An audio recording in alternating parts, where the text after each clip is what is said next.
All right, ladies and gentlemen, you are welcome to another great episode on your favorite political talk show, The Truth with Ben Jokes. Now, ever since this administration began, it has been from one falsehood to another. Everyone is already aware that the whole declaration of subsidy removal was false because now TINUBU is paying more for subsidy than Buhari did, and a liter of fuel is selling at almost triple what it sold under Buhari. What a joke. This administration faulted Buhari's backing of the Naira, and they decided to float the Naira against the advice of so many experts. But today, this administration has returned to backing the Naira, and to make matters worse, they are actually backing the Naira with 5 to 6 times the amount Buhari was backing it with. And the Naira is still exchanging for over 1,000 Naira to a dollar as compared to the 700 Naira to a dollar it exchanged under Buhari. And few weeks ago, he came up with the electricity tariff hike, almost 300% hike in tariffs amidst historic hardship. And when the masses cried out, the government came out to say the tariff increase would only affect band A users, which they call the rich users. But electricity workers have now come out to say that it is all a lie. They told TINUBU to stop deceiving Nigerians. Before I show you how they said it and how Nigerians reacted, let me quickly show you this update. Now, after committing atrocities in Kaduna State, EL-Rufai went through the wire to rig elections for the present governor of Kaduna State, Sani, because he believed that if he rigged in his own man, he would protect him. But now, that same Sani is bent on sending EL-Rufai to jail. Look at how the papers reported it. Kaduna House of Assembly begins probe of alarming loans taken by ex-governor EL-Rufai. The Kaduna State House of Assembly has set up a 13-man committee to probe the financial dealings, loans, grants, and other project implementations from 2015 to 2023 under former governor Nasir El-Rufai's tenure. The House also mandated the committee to invite notable personalities that served during the period, including contractors, to explain how the loans and grants received during the period under review were spent. The Chairman House Committee on Public Accounts, who is also the Deputy Minority Whip, Honorable Mugu Yusuf, moved the motion saying the public needed to know what actually happened during that period.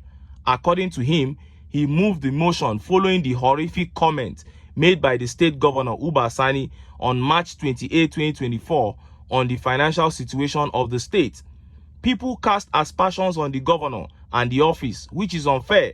So as Chairman House Committee on Public Account Committee, whose responsibility is to ensure accountability and transparency, particularly on government funds in a state I'm serving as a legislature, I was moved by that in conjunction with other colleagues to feel the same. I feel there is nobody better than me to move the motion intended to clarify if the governor is wrong for telling the reality and position of the state, he said. He also said statistics showed that Kaduna debt profile was second next to Lagos out of 36 states. He said if a state reached a position where payment of salary became a problem, then such a situation was a serious matter. He said the committee has a month to submit its report to the House leadership. The Chairman House Committee on Information, Henry Mara Zakaria, while briefing the media shortly after the sitting, said the House was not accusing anybody of wrongdoing, but was only interested in knowing how the loans and grants collected during that last administration were spent.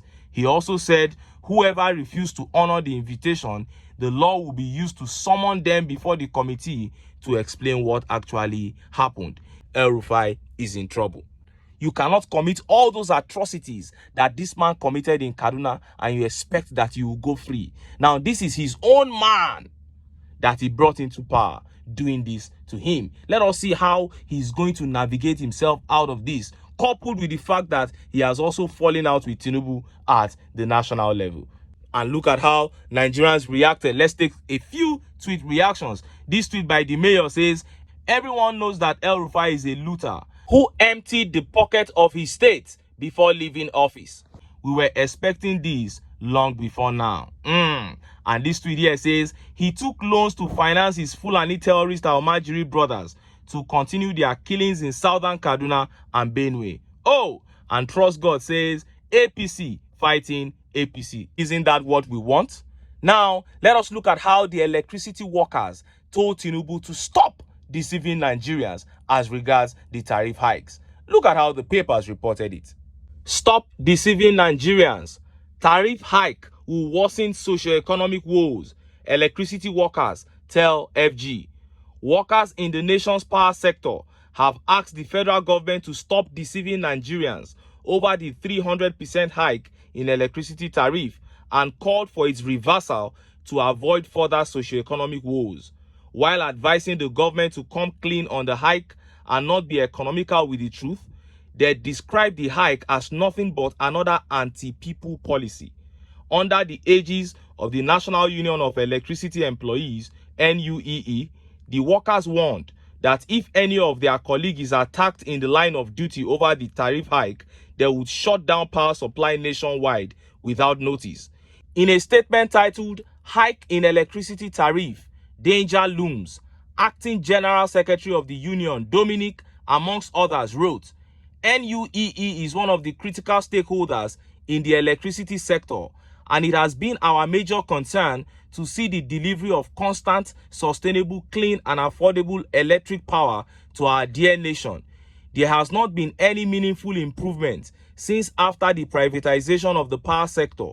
The country has an installed capacity of about 14,000 megawatts, but generates about 4,803 megawatts. But Nigeria needs at least 30,000 megawatts to reach sufficiency.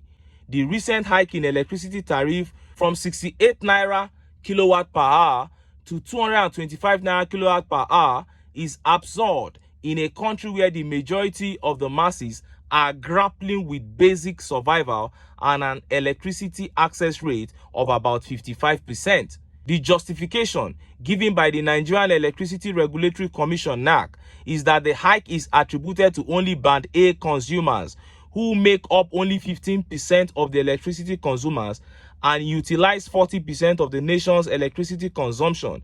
It begs to understand the sensibility of the persons that uttered such a statement, purporting that it would not affect the general public. They need to answer these questions. Who are the Band A consumers? What do they do? Who are the customers of the Band A consumers? Who bears the brunt of the electricity hike? The general public is the one that will be most affected by this. They are the customers and end users of the Band A products and services.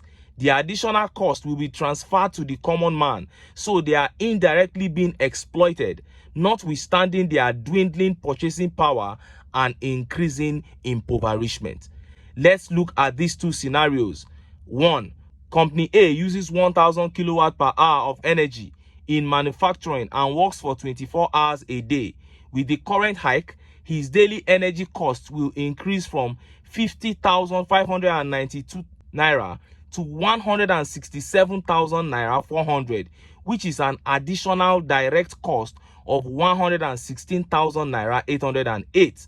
That is 231% increase, not to mention the increase in the cost of their inputs, as the cost of those will also be increased by the producers to accommodate their own increase. Now, the General Secretary of Electricity Workers is simply trying to tell us here what most Nigerians don't know, that these so-called Band A users are the manufacturing industries in Nigeria.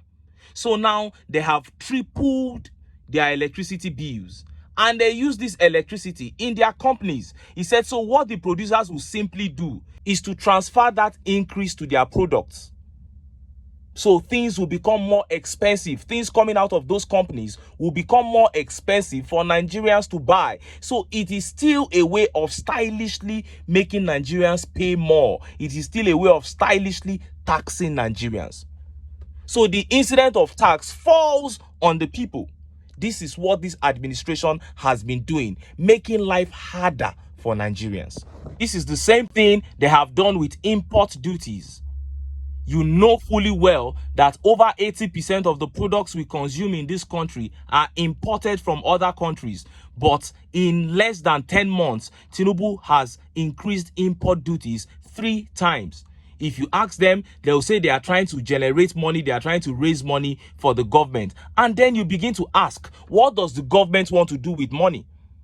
You want to kill your citizens so that the government can have money? I just don't understand.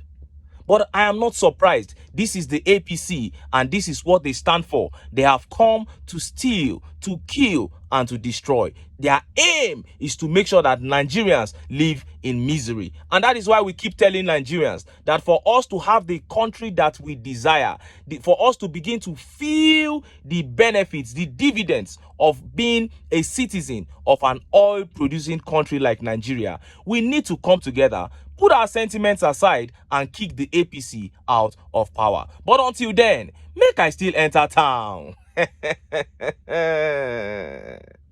Make I go get some ogbonge political news where una go like. Why? Because of una. Now I dey here. So don't go away. Don't go.